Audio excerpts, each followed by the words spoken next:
sponsors. We want to start by thanking our founding sponsors, Pitt Technology Group. I see a bunch back there. Where you at now? Jamie's out in the hallway. Randy, thank you guys for coming. Kevin. Cornerstone sponsors, C&H Reman. I've got a bunch here today. Reman, let's go. Come on, dude. Jeez. Visionary sponsors are SRC. I see Ryan and Lyle. Who else is here? Good, thank you guys for coming out. And is anybody here from Jack Henry? See, that's how you're supposed to do it. Way to lead, Chris. Way to lead indeed. We'll talk more about them in a minute. Thank you for your year-long sponsor. The year-long sponsors, their investments in Springfield Tech Council are what make up our operating income. So if you or your company be willing to support us in this way, get a hold of me, get a hold of Emily, let's have a chat, and let's see how we can work together to help you guys meet your goals too. We're also grateful for all our members. Who's a member here today? Members, thank you guys for coming out. That membership gets split between our operating costs and our events, so we certainly appreciate you. Spread the word. We do have a little referral thing going on. We'll advertise more about that as soon as we get the graphics made up. Non-members, first-timers, who do we got? Who's here first time? Somebody, come on, Ashman, I know you paid your way in. Who else paid your way in? Man, Heath, come on, man. We are really grateful you're here, too. Hope you have a good time today. Feel free to come on up, say hello to me. I really want to meet you if it's your first time here.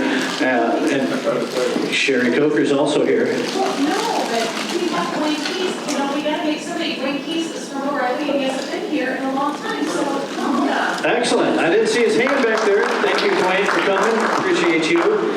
But do consider getting involved, buying a membership, or getting a hold of Emily or I and figure out how we can get you involved with this too. Event sponsors are what make our events run. Obviously, those event sponsorships go right back into the event and pay for things like this lunch here. Thank you very much. So if you can get involved with that. Speaking of events, all of the area events we try to centralize on our website at sgftechcouncil.com, so head there. A few highlights for this month. Springfield Creatives Monthly Meeting is coming up on June 19th. We have our Tech Group Leaders Lunch on the 20th. July 18th, Women in Tech Connect. It is open to women and gender minorities discussing questions and experience with pay equality in tech. That is July 18th. Locations to be determined, but we'll get that on our website. And also in July, we'll be hopefully back in this room meeting and talking about security and tech. We'll have an announcement out soon. The date's still getting nailed down. August 1st, though, we are definitely back in this room. We have Austin Allen with Travelers coming, who's been to one of the cyber insurance talks we've done the last 3 years. They are a lot of fun. They're very well attended. We learn a lot, and the best part is we get to yell at the insurance company. Make them uncomfortable. Excellence in Technology Awards. We're trying to bring those back this year. We are right now securing sponsorships and table sponsorships for that. So if you can get involved with that, we need to have that hammered out before we can give the final go on that. But look for more announcements for that really soon. And that brings me to today's sponsor, which is also Jack Henry. Does anybody in the room not know Jack Henry? Okay, so usually I introduce the company and tell a little bit about it, but I thought it'd be a little more fun to do a little history on Jack Henry instead of just saying, they make banking software. Right. So as the largest technology employer in our region, they were founded back in 1976, so I'm still older, that sucks. They had an IPO in 1985, acquired Scimitar in 2000. This is all off NASDAQ's website. I didn't make any of it up. Launched Profit Stars in 2006, that's actually the first time I heard of Jack Henry, was through Profit Stars. Hit $1 billion in revenue in 2012, and in 2023, $2 billion in revenue. So you can see the trajectory of the company. And then also in 2023, we were very grateful as they became a visionary sponsor of Springfield Tech Council. They have helped us in many, many ways, including introducing us over the last few weeks to some potential new sponsors and speakers. Thank you guys for everything you've done with us. You all need to thank them for the sandwiches. They're today's sponsors. So now I'd like to introduce you to today's speaker, Jonathan, to my right. He is a graduate of Western Governors University. See William right there in the back. Follow this man. William is about to be a graduate of Western Governors University. He started Jack Henry back in 2001, started their cloud services department in 2011. Is that going anywhere? No, okay. And is now the incoming president of banking operations. Ladies and gentlemen, please welcome Mr. Jonathan Baltzell.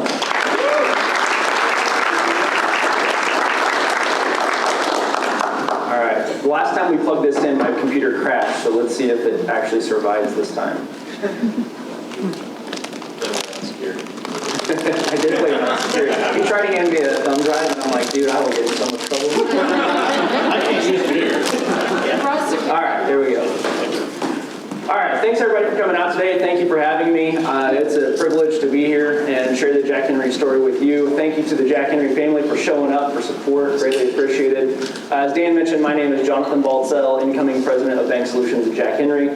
You're welcome to call me JB. Everybody does. I think it's just easier than like 3 syllables of Jonathan. So today I'm going to share with you the Jack Henry story, share with you what we're doing as far as tech modernization. But first I thought we might start just so you know kind of who I am. Hang on. There we go. Let's go. Seriously. Live demos for the win. In fairness, these clickers are not mine. All right, here we go. So that's me. That's me in 2001, March 26, 2001. I started my journey with Jack Henry at the age of 16. I was part-time going to high school doing Votech and Monet. And so when I graduated high school in 02 out of Aurora, I am a hound dog, don't hold that against me.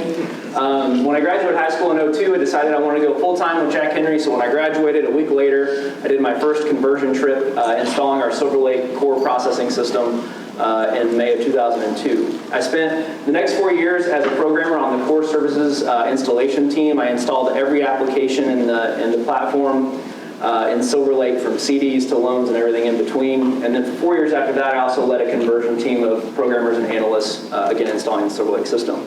As Dan mentioned, I started a cloud services group called Hosting Operations at the time, back in 2009. I was ready to come off the road after traveling 60%, and we were having our first kid, so it just felt like the right time to make a change. So if you go back to 2009, we still had a lot of software that we were sort of like shipping on a CD where banks and credit unions could install it on their own systems and run it in-house. And this whole idea of software as a service was coming online. So my charge was to create a group and an environment to host these Windows-based services, Windows-based applications as services to our institutions. So from 2009 to 2017, I worked on building that group. I worked with some of the folks you see over here. We deployed over 130 different solutions in the software as a service model for our customers to consume. And then in 2017, I was ready to get back in front of our customer base and had the opportunity to come into what we call Outlink, which is our hosted core processing service, and oversee the 3 banking platforms that we offer, which is Silver Lake 2020 and Core Director in an outsourced environment. And then about 3 years ago, I also had the opportunity to roll the credit union core processing solution under my purview as well. So that's what I've done for about the last, 7 years is all core processing. And then we announced in November of last year that Stacy Zingle, our 8-year president of Bank Solutions, was retiring, and I was fortunate enough to be selected as his successor. So I will officially take that role on July 1 when he retires on June 30th. So that's kind of my history with Jack Henry. A little bit about me personally. This is my world. It starts and ends with my kids. So my son Tice is 14. He's into motocross. Now that he's 14, he's also discovered girls, so that's kind of a shift for us this year, but we're working through it. And my daughter is 10 years old. That's Monroe, and like most 10-year-olds these days, she's into skincare. So like trying to figure out how to work through that, I had no idea what you all have to go through in terms of like primer and toner and all this other stuff that I didn't even know existed. So we like to do a lot of outside stuff. We like to fish, camp, hunt, all of the above. You can see Monroe with her opening day trophy from this past season.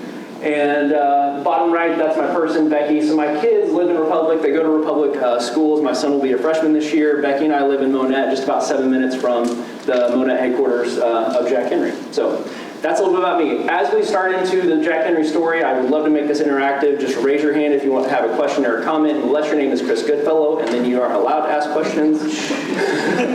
So we'll get right into it. The attorneys tell me I have to have this in every slide deck. If I say a date, I'm sorry, it may change. Like, I've got bosses too, and that stuff happens. All right, who is Jack Henry? We are a well-rounded financial technology company. So if you look in our competitive space, primarily at Fidelity, aka FIS, and Fiserv, they have pivoted to become payments companies. Fiserv especially has become a payments company. FIS, did, and then they decided that was a really bad idea, so they shifted away, sold off their payments business, and now they're refocusing on core.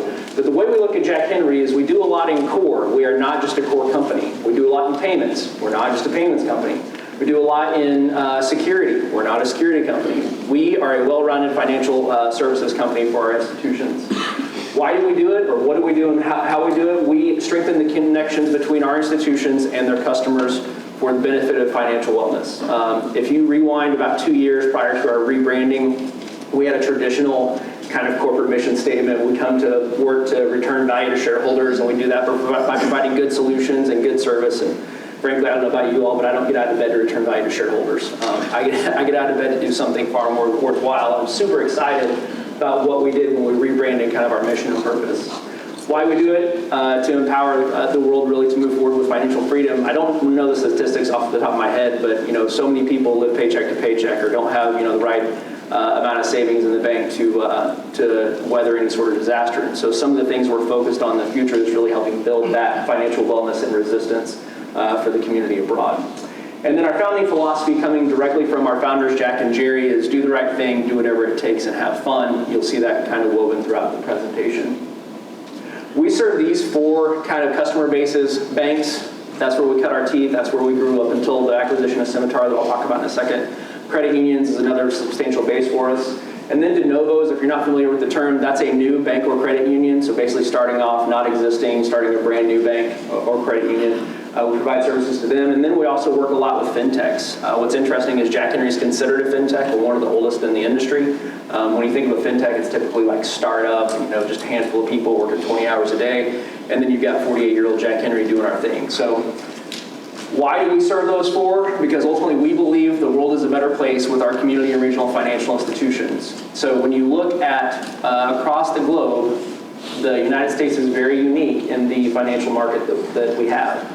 You don't go to the UK and see 1,000 banks, 5,000 banks, 5,000 credit unions. It just doesn't exist anywhere else in the world. And ultimately, we believe that this market serves the lifeblood of Main Street America. And so what we're able to do, I don't think I have this stat in the slide deck, but through our solutions, we touch the lives of over 244 million people every day.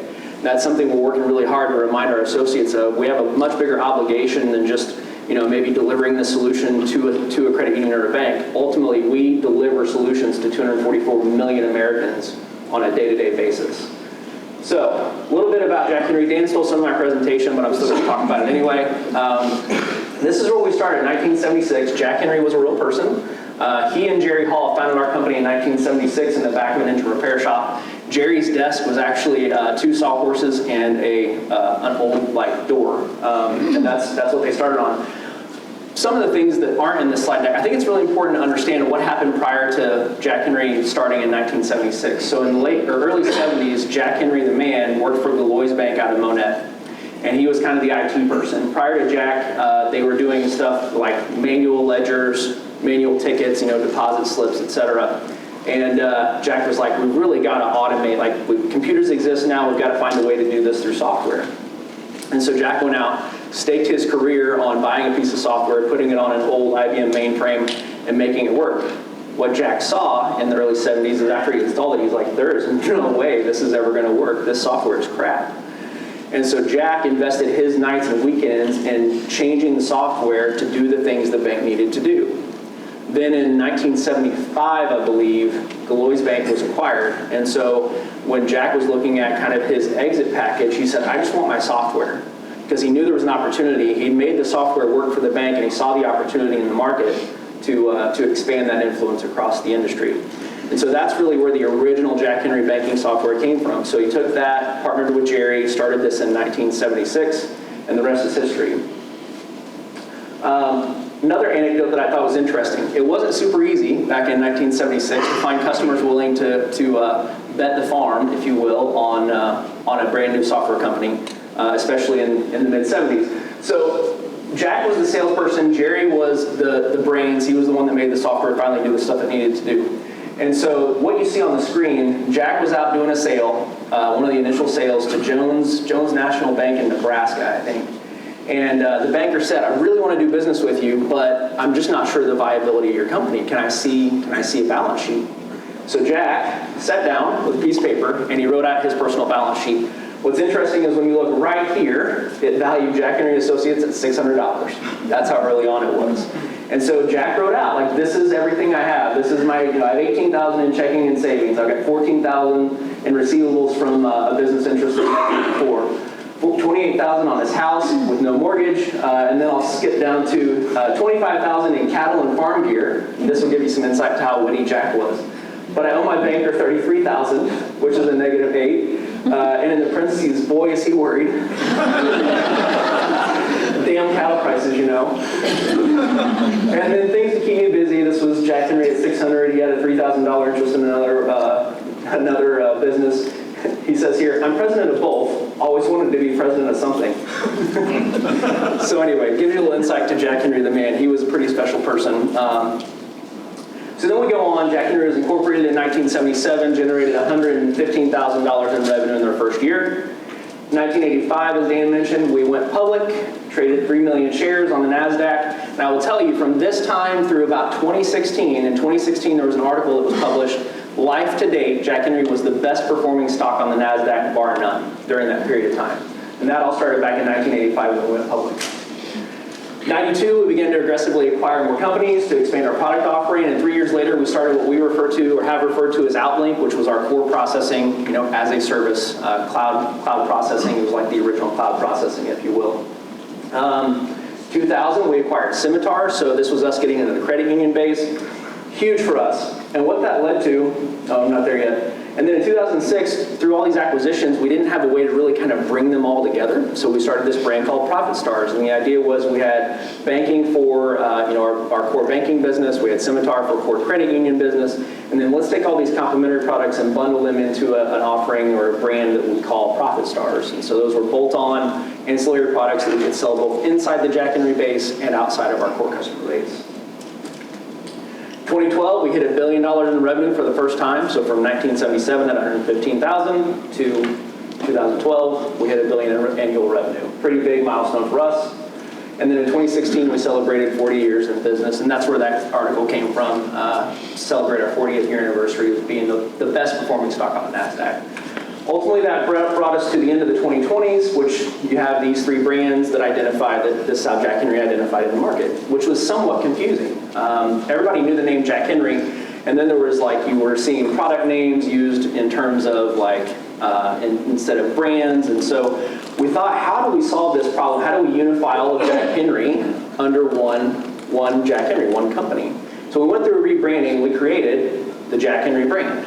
Everything we do, everything we go to market nowadays is under the Jack Henry brand. No longer Profit Stars or Scimitar or banking. It's all under Jack Henry. Now we still sell the Scimitar core, and we still sell the banking cores, but we just don't identify as those brands anymore. We're all one Jack Henry. So we organized all of our solutions, over 300 of which, into these key capabilities, 9 capabilities that we offer to our customers, and I won't read through them. You can kind of get the idea, but within these 9 categories, we offer about 300 plus solutions today.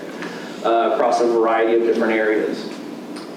If you look at Jack Henry today, what we've turned into, we have over 7,000 associates. I think I saw 7,400 was about the most recent head count. And we have offices, we did have offices prior to 2020 in 48 states, I believe. Does that sound right, Nick? It was a lot. 42? Nick's saying 42. So we had 42 offices just through acquisition and things like that. We've since reduced that. We've gone to a large percentage of remote work. We've not forced everyone to come back into the office at all. But we do officially have employees in all 50 states now. So that's what makes up the 7,000. We service about 7,500 clients in the financial industry. So when you think about it today, there's roughly 9,000 financial institutions in the United States. So we had a big percentage of them. We did hit $2 billion in revenue last year, as Dan said. Our fiscal year runs from July 1 to June 30. So as of June 30, 23, we hit $2 billion in annual revenue. We should be right around 2.2, I think, when we come out with earnings after we close fiscal year at the end of this month. As I mentioned, over 300 solutions. 70%, now really about 72%, are on a private cloud model for core processing. So over the years, we've continued to see more and more customers select our hosted core processing solution. Fewer and fewer are actually doing it on their own systems. as you all know, it just kind of makes sense from a technology perspective in most cases to consume cloud-based services just because of efficiency. You don't have to worry about DR. I won't get into all of those details. That's a different sales pitch. But anyway, a lot of reasons that we see our institutions start to choose our outsourced solutions. And then this is actually over 12 million digital subscribers. So we have the industry-leading digital platform that we call Banno. It's one of the top-rated apps in the App Store. If you go to your specific institution, we actually create individual apps per institution, per brand. But we have over 12 million subscribers now on our digital platform. We look at our pillars of success as 3 different constituencies, and we talk about them in this order for a very specific reason. Jack Henry said if we take care of our associates, they will take care of our customers, and if our customers are happy, they will in turn take care of our shareholders. So that's really the way we look at how we manage our business. We monitor the satisfaction, if you will, of those 3 constituencies through a variety of ways. One is we are continually selected by our associates as a best place to work across the country. And that can be local, regional, national, whatever. And we're continually surprised by some of the accolades that we get. For example, I think 2 years ago, LinkedIn did their very first top 25 places to work in fintech, and here Jack Henry was like number 9, which was really cool. We didn't even know they were doing that survey, and then we get the award, which was pretty neat. I won't touch on all of these. Computer World Best Places in IT to Work, we get that one. I'm probably, I don't know, 10 years running. I can't remember the exact number, but anyway, employees seem to be pretty happy.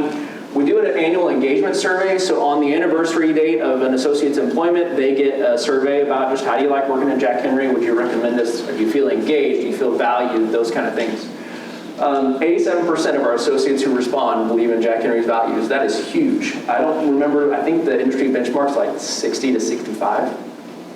So relatively speaking, we're doing pretty well. 77% feel a sense of belonging. I won't go quite into all of our DEI and B stuff today, but that is a huge focus for Jack Henry to make sure our associates do feel included and that they have those opportunities to, kind of express their own identity at work. 79% trust Jack Henry, also well above benchmark. Very proud of that number. And then 83% feel Jack Henry demonstrates integrity. So when you look at our core values, it's relationships, integrity, service, and excellence. So to know that over 80% of our associates really feel like we express that is a pretty big deal to us. And the response rate, 65% over almost 4,500 associates, which again far exceeds benchmark for most of these types of engagement surveys. When we talk about our clients, we monitor our client satisfaction through surveys on both support cases as well as annual, annual satisfaction surveys. So we rate this on a scale of 1 to 5. And so we average today a 4.75. So you've got to imagine, to maintain a 4.75 average, you can't get a lot of things that aren't 5. Our target is really about 4.6 for the company. So we're continually exceeding that target. And a 3 on this scale is that you met my expectations. 4 would be you exceeded my expectations, and 5 is like you were just super awesome. So really proud of these scores. We actually saw these scores go up when the pandemic started. So we pivoted during the pandemic from about 26% remote to 98% remote, and we actually saw our customer sat scores increase, which was pretty awesome. Our stockholders, last but not least, revenue and EPS comparison. Revenue continues to climb. I've already mentioned some of those numbers. You can see the trajectory, and then EPS very similarly. Our investment in technology, this is something that's really unique about Jack Henry in our market.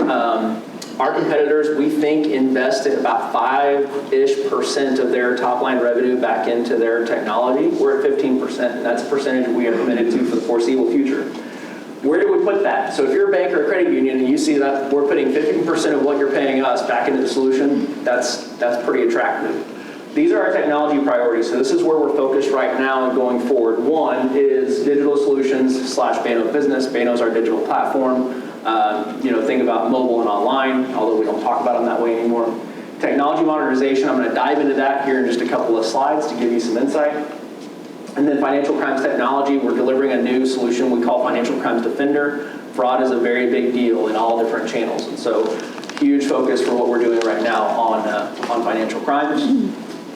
Payments, again, we do a lot in payments. We defined a hub strategy where we can actually bring payments in and route them based on like least cost routing or preferential routing through our payment center hub. Cybersecurity, these folks over here help us with that a lot, making sure everything that lives within our walls stays protected. And then integrated account opening platform, so giving our institutions a seamless way, a seamless experience. So if you log on and you want to open an account online and then you have to transition over to in-branch for some sort of support, how does that experience work? So we're investing a lot in making that seamless. And then our One Jack Henry program. So over the last 48 years, we've acquired over 50 companies. And what's interesting about that is we operated like 50 companies. And so about 4 years ago, our COO and incoming CEO started a program called One Jack Henry to start to unify all 50 of those organizations into really what you see as one company. So when we rebranded, it wasn't just about a new face, it was about changing the way we operate. And we're doing that right now. I think we're seeing more and more of that collaboration that we would expect that we really hadn't had before. So that's a little bit about Jack Henry. We continue to execute based on a very disciplined strategy. This is how we approach what we do. One, we'll do acquisitions that make sense. After acquiring 50 companies, we don't have a lot of gaps left in our portfolio, but we continue to look for those opportunities where it makes sense. We pivoted a lot. We did a lot of acquisitions in the 90s, 2000s, and early 2010s, but then as things got overpriced, it just hasn't made a lot of sense for us to go out and buy a lot of things. And so we pivoted our investment a lot to building a lot of our own stuff. Service philosophy that sets us apart from the competition. We hear this every time we talk to a client or a prospect if they've been on a different servicer. Our customer service outperforms anybody else in our industry, as illustrated by the 4.75 average that we receive on our scores. Open philosophy. So everything that we do, we actually kind of set the stage back in 2009, 2010 with our open strategy. So historically, it was really hard to integrate to a core banking system. You had to develop custom integrations, like think about like batch files or some sort of custom API. And it wasn't standardized. So on the banking side, we developed a proprietary middleware where we could bring all of these different vendors into this one integration point. And that's kind of perpetuated our open strategy to where everything we do today is API first, so that we can welcome in third parties. They're not Jack Henry companies, but our belief is we're in business to make our customers successful, not the other way around. And so when we allow open integration to our systems, we now have over 800 ancillary complementary products integrated to our solutions because of that open strategy. If you're in the fintech industry, you can actually go out to jackhenry.dev and get all the specs you need to integrate with our solutions. Again, no one else in our industry does that. So we're continuing to perpetuate this open strategy to where everyone's welcome based on what that institution really needs to be successful and support their strategies. One Jack Henry mindset, as I mentioned, to build consistency and collaboration. So Greg Adelson, our incoming CEO, when he started this program, built it on 4 tenets: transparency, consistency, collaboration, and communication. And we're all held accountable to really living those 4 tenets in everything that we do. The idea that if we get a support case and it's not ours, that we make sure there's a warm handoff to the group that's supposed to take care of it, those kind of things. Tech modernization has been a years-long investment for us. We started it about 4 years ago, and again, I'll dive into that here in the second half of the presentation. And then increased investment in building more of a technology. As I mentioned, instead of acquiring all the stuff, we're going out and building the things that we really see need to be done for our institutions.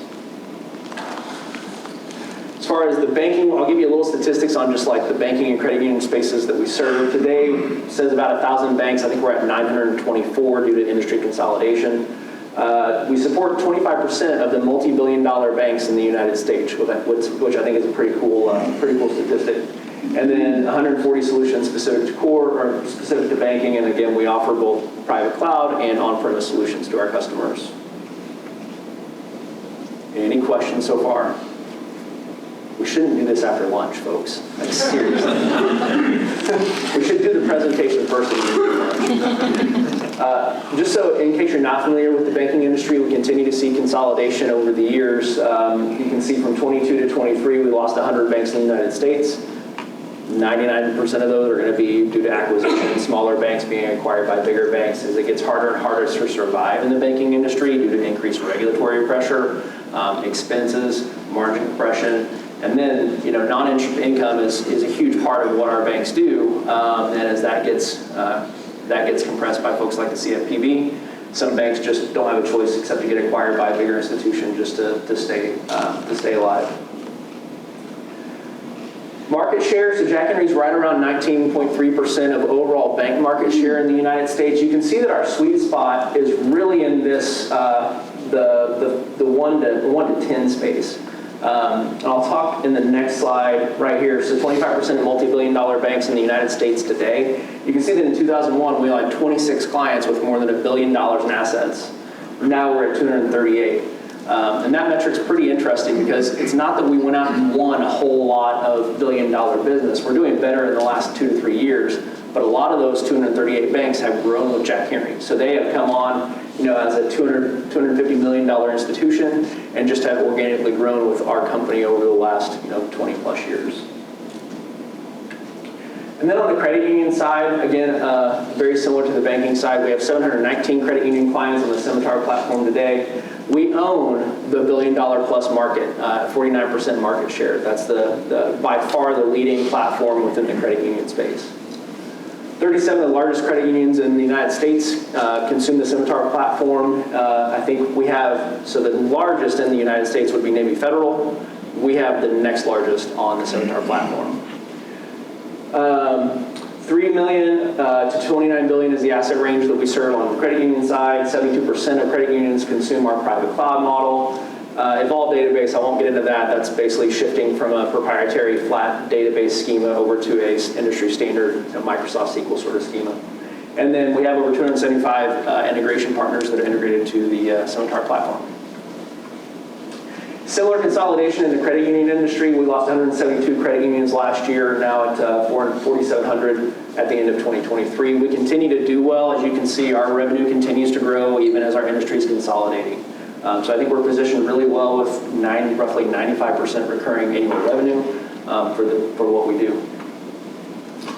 And then, as I mentioned on a previous slide, we pretty much own the $1 billion plus space. You can see the statistics here. Overall market share of about 28%. We don't play up very much in the under $250 million asset size credit union space. And then just one last stat before we dive into tech modernization. We service out of our private cloud, and I think this is interesting, over 1,000 institutions representing over $1 trillion in assets. So when you think about that 244 million people, this is the way that we're doing that, because we're actually providing the core processing services for these institutions and then all of their members and customers. I feel like that was like a lot. Any questions on just Jack Henry before I dive into tech modernization? Again, we should do this before lunch. Yeah, we got one back here. JD, from the cultural aspect, you talked about employee engagement. Are you aware of what platform you use to gather all of that information? Because that's no small feat in trying to capture that data on an annual basis. Yeah, the question was, what platform are we using to capture employee engagement? Nick, is it Qualtrics? Yeah, we're using the Qualtrics platform for both associate surveys as well as customer surveys. Good question. Back here? Any concerns going forward about the $500 billion in bad bond debt that are out there, including all of the, like 80% of the commercial Trump loans are now in default? That's a huge deal. So many banks are carrying it because they don't want to go and cash it in, because as soon as they do, their balance sheets go. Yeah. And there's a federal program for them to do that. Yeah. But it just totally rips them up, so that like Bank of America has $150 billion of bad bond debt right now. Yeah, so the question was, any concern from a Jack Henry perspective about the bad bond debt that's in the market today? Yes, is the short version. But, our customer base, a lot of them are very astute in how they're managing that. If you see when margin flips upside down, they're finding ways to take care of that. But we've had some that are doing, like, they'll sell off facilities and then rent them back to get the capital to manage through that bond inversion. From a Jack Henry perspective, we're not quite as worried, and I'll tell you why. I mean, it may sound insensitive, but if a bank starts to, or a credit union start to struggle in that way, they're going to sell off or be told by the regulators that they're going to be, sold off to one of our other customers potentially. So that's where the industry consolidation comes from. And since most of our contracts are really geared toward either per member or per account pricing, then if that comes to a Jack Henry institution, then our revenue will continue to increase. The way that we are, 95+% of recurring, annual recurring revenue is already contracted. I think Jack Henry is in a good spot to weather the storm. Anecdotally, I'll share with you, one of my areas of focus in FY25 and beyond is helping build resilience for our institutions looking ahead into the 2030s for that very problem. Good question. I'm not an economist and I don't pretend to play one on TV, but that's just my take on it. Any other questions? All right. I'll try not to talk quite as fast because I feel like I'm just going really quick. Let's talk a little bit about tech modernization. Anybody with a bank in here or a credit union? Okay, a couple. Well, that's good because I'm going to hit you with some basic information because I didn't want to assume everybody knew how banking software worked. So traditionally, this is what our core systems look like. So what Jack and Jerry designed in the 1970s and really what we continue to run on today is this large monolithic application. So if you think about, think about the 80s. You walk into a bank and they can service every single thing that you need off of their one system. They can manage your account. They can do your loans. They can take, deposit your checks, cash checks. They can manage your, exception item processing. They can send a wire. And all of that was done on this large core system. What that meant was anytime we did a release or an update of those systems, we had to upgrade the whole thing. So it just became this huge, monolith, if you will, that's just how the systems were built because that's how banks operated. But then, on the left, this is the environment we used to live in. So banking systems were designed to support, foot traffic in the branch. Hours are 10 to 3, maybe 8 to 5 once you got into the 90s and 2000s, and then 8 to noon on a Saturday. And then all of the work happened in a batch at night on that core system. So it was geared for performance at the batch processing level because the demand that it had in an interactive, ongoing throughout the day scenario really wasn't that high. And then as we come into the digital age, this is the experience we all have on our phones, on the internet. We expect, when we go to Amazon that they have 99.999% uptime, which is the experience we expect now from everything. Netflix, take your pick. And so the challenge was, how do we bridge this gap when the expectation has now changed? Oops, wrong way. So we ask ourselves this question, we ask this question of our customers and prospects. Do you think you'll have more or less self-service demand from the internet next year than you do this year? More or less? Okay, probably all say more. Next year, more or less. Probably going to see more. We all want to do self-service. We don't want to have to call somebody because that's a pain. We surely don't want to always go walk in a branch, even though I still like to because there's just a relationship there. And then we keep going on, play this out. More or less in 25, you're going to have more digital demand. 26, and you can see our institutions, especially through consolidation, our institutions are continuing to grow along that same kind of curve. So how do we, or what's the problem that we have here?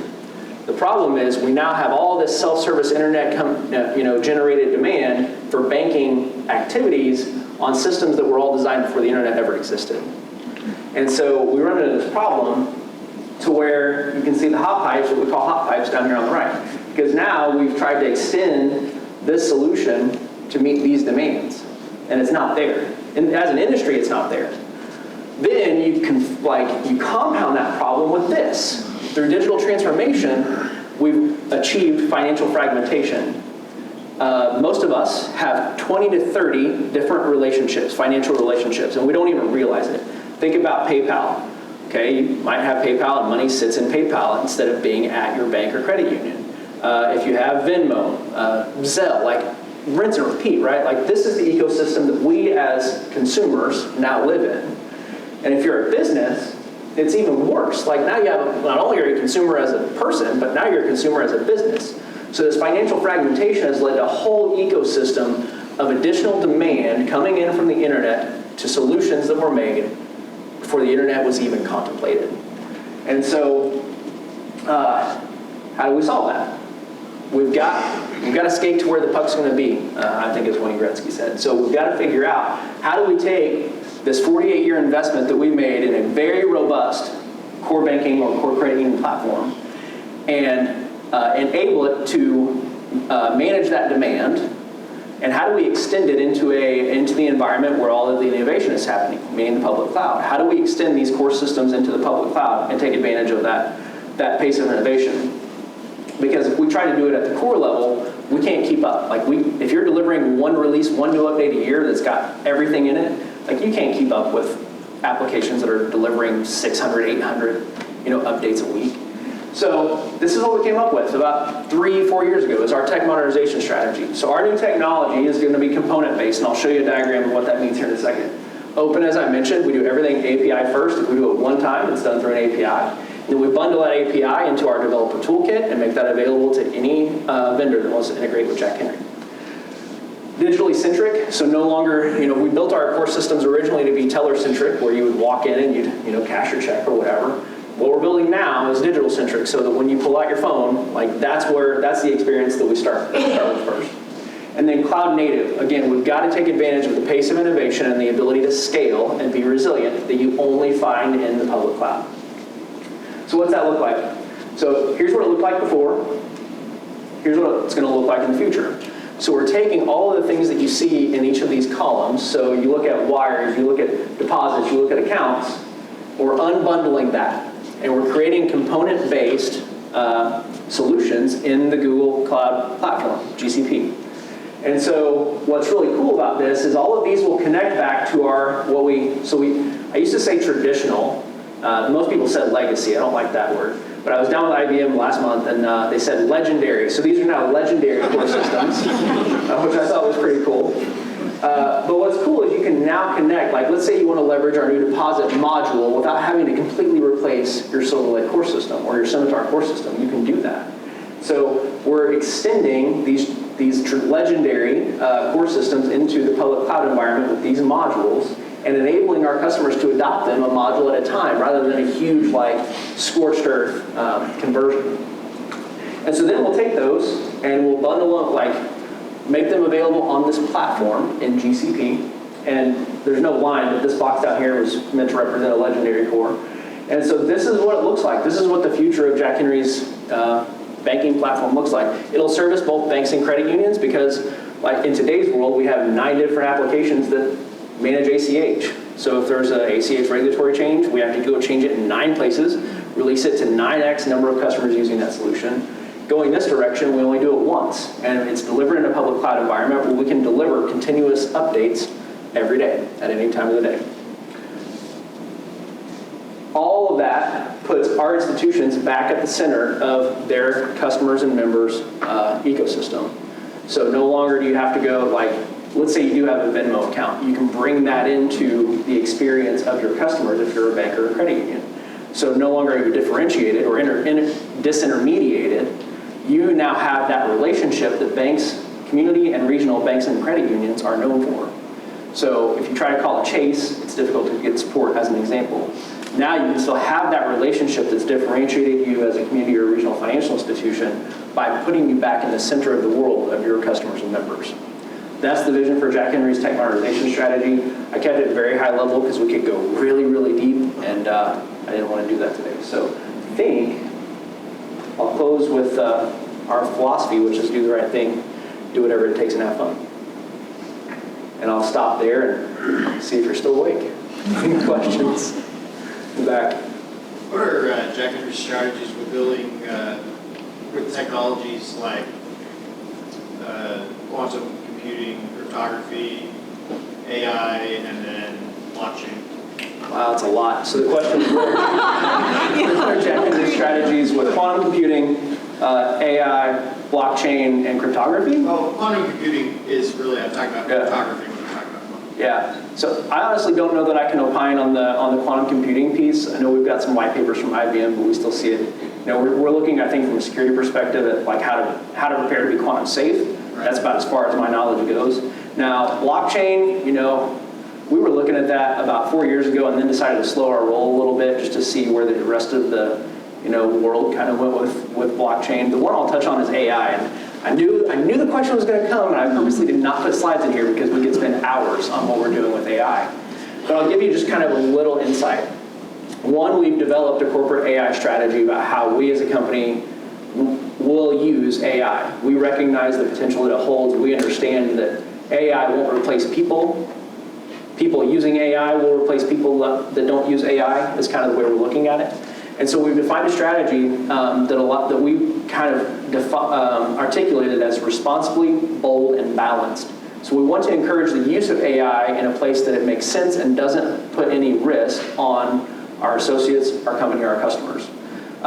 We're looking at internally, how can we incorporate things like Copilot to just make us more effective employees, summarizing long email threads, generating minutes from a Teams call, those kind of things.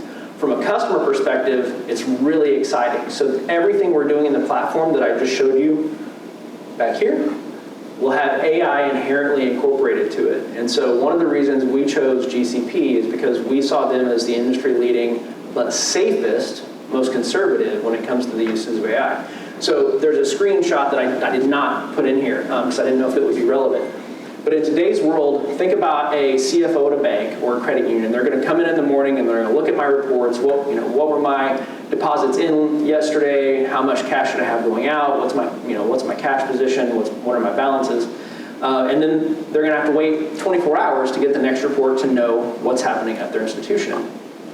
Well, what we saw with SVB, Signature, the large bank failures that have occurred in the last 12 months is the regulators now want to know in those situations, like, what is your cash position right now? Is there a run on your bank? Because it will happen that fast.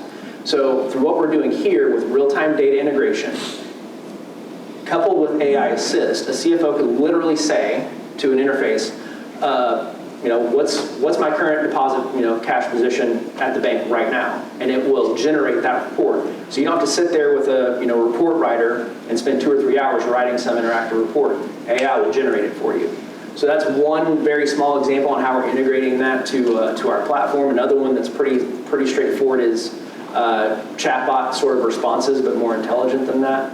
We've actually been able to train our AI on customer training manuals, so that when the chatbot responds, it sounds like an employee at the bank instead of just a standard kind of like prompt response situation.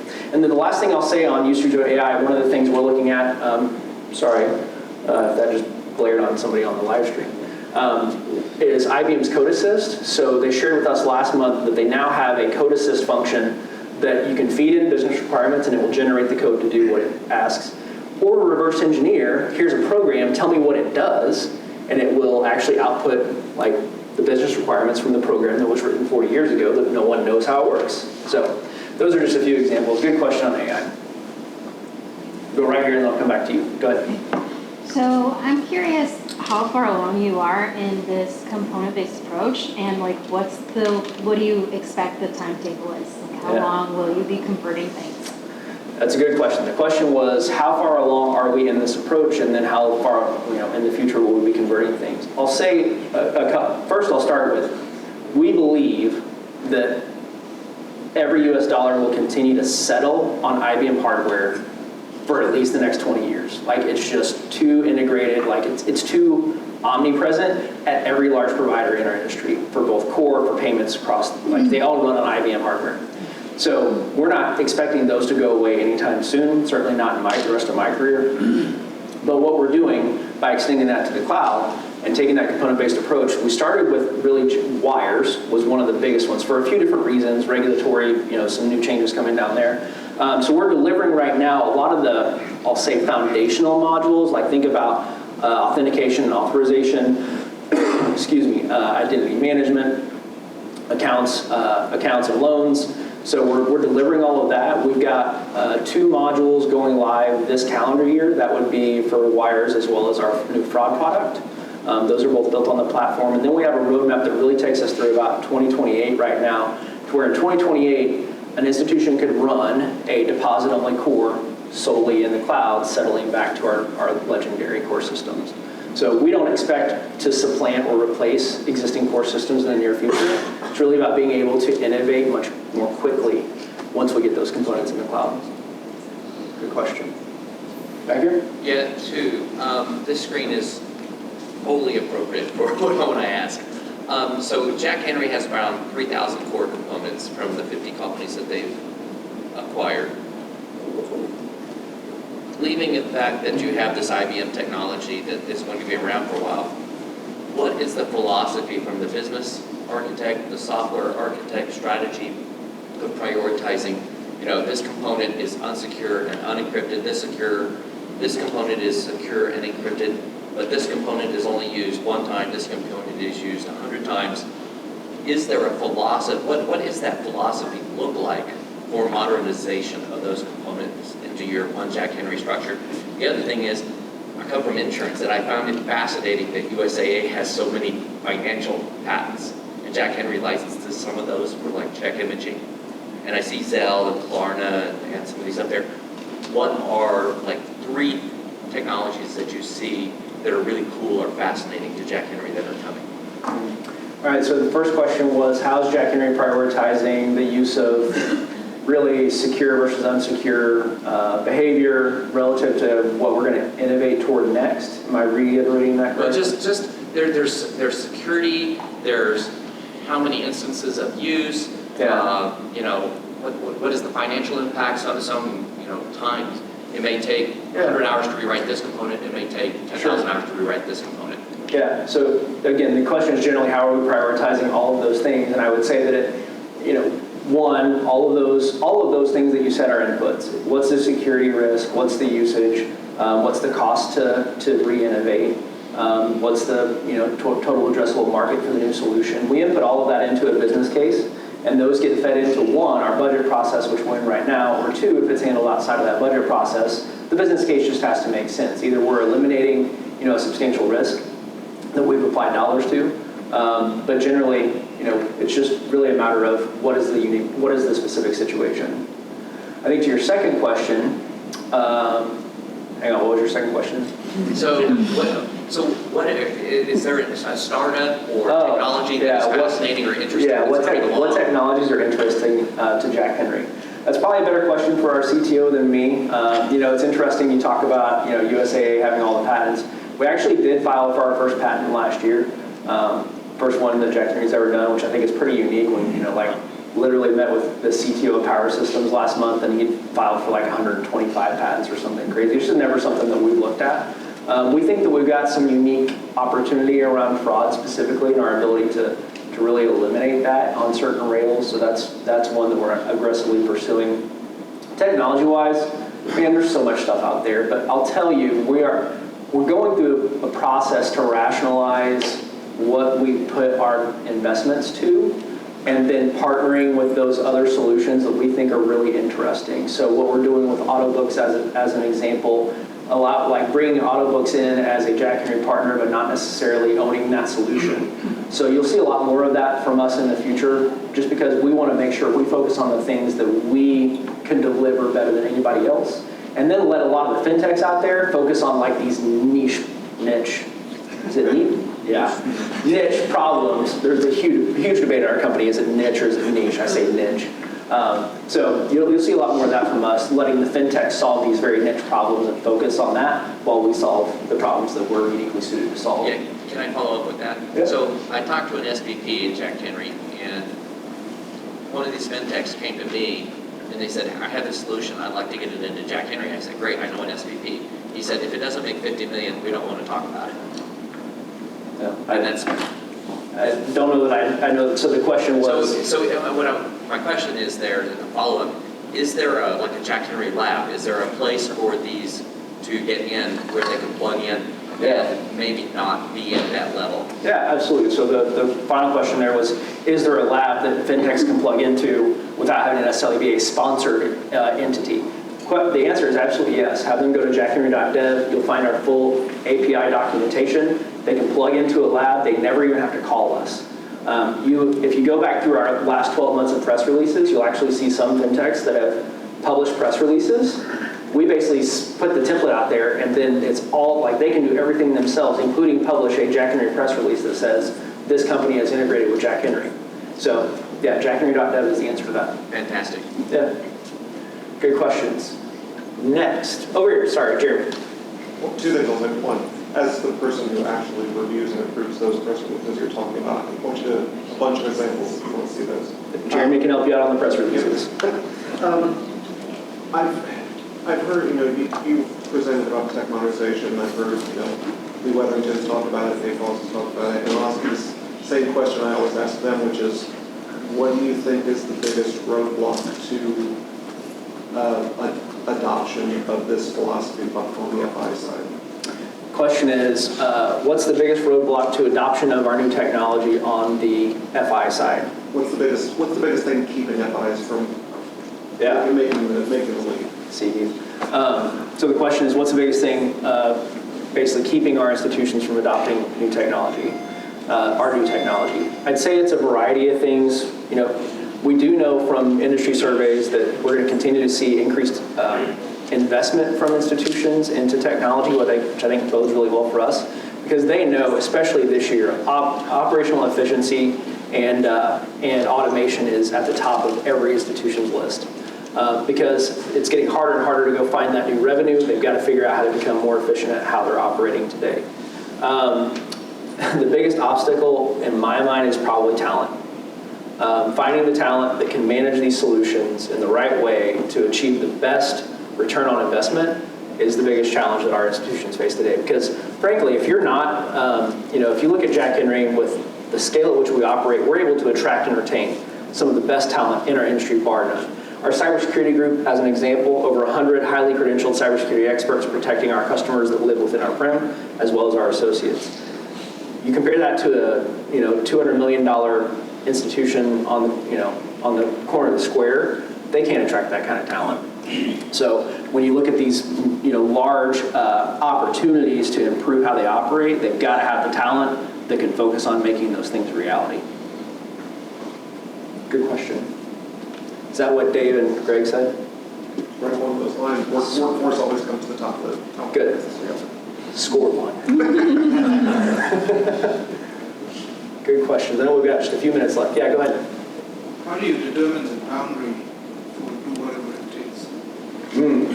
Wow, that's a deep one. The question is, how do we determine the boundary for doing whatever it takes? I think it starts with the first one, which is do the right thing.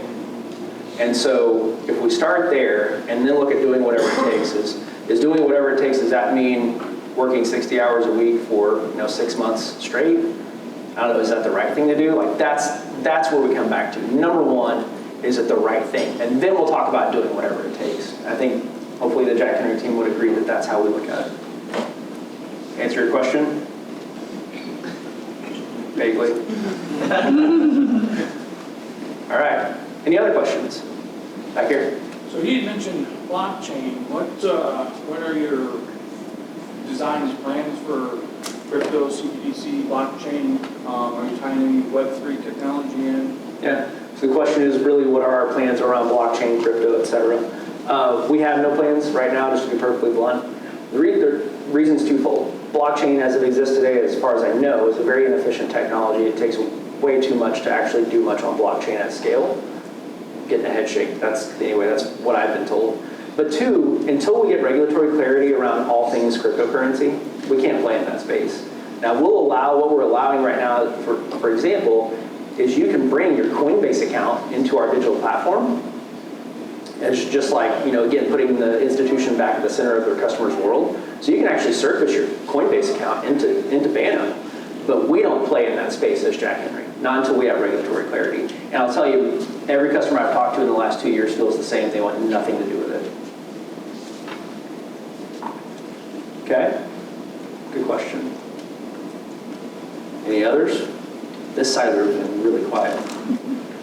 Okay. Well, then I will wrap it up. Thank you all so much for the opportunity to come and share the Jack Henry story. I am super passionate about it. Hope you could see that. Really love what you all are doing here with the Springfield Technology Council. As a local, it means a lot to me. And anytime that I can be of support, feel free to reach out to me at jbaltzell@jackhenry.com. I'd be happy to take your inquiries or anything I can do to help out. So thank you all very much.